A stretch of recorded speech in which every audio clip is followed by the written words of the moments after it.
খাগড়াছড়ির পর রাঙামাটিতেও সহিংসতার উত্তাপ ছড়িয়ে পড়েছে।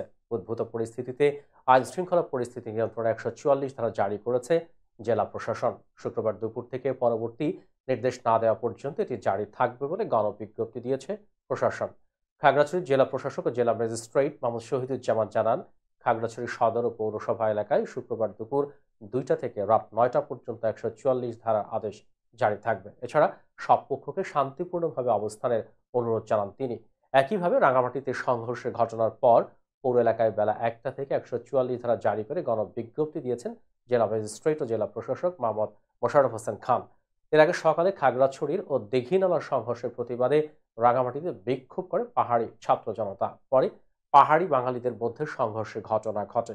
স্থানীয়রা জানায়, সকালে বনরূপায় পাহাড়ি ছাত্র জনতার বিক্ষোভের সময় দোকান ও বাস ভাঙচুরের ঘটনা ঘটে। পরে ওই এলাকার ব্যবসায়ী ও স্থানীয়রা বিক্ষোভকারীদের ধাওয়া দেয়। এতে দুপক্ষের মধ্যে সংঘর্ষ বাধে। এ সময় শহরের বিভিন্ন স্থানে ব্যবসা প্রতিষ্ঠানে আগুন দেওয়ার ঘটনা ঘটে। এতে দুপক্ষের বেশ কয়েকজন আহত হয়। পরে পরিস্থিতি নিয়ন্ত্রণে ঘটনাস্থলে আসে সেনাবাহিনী।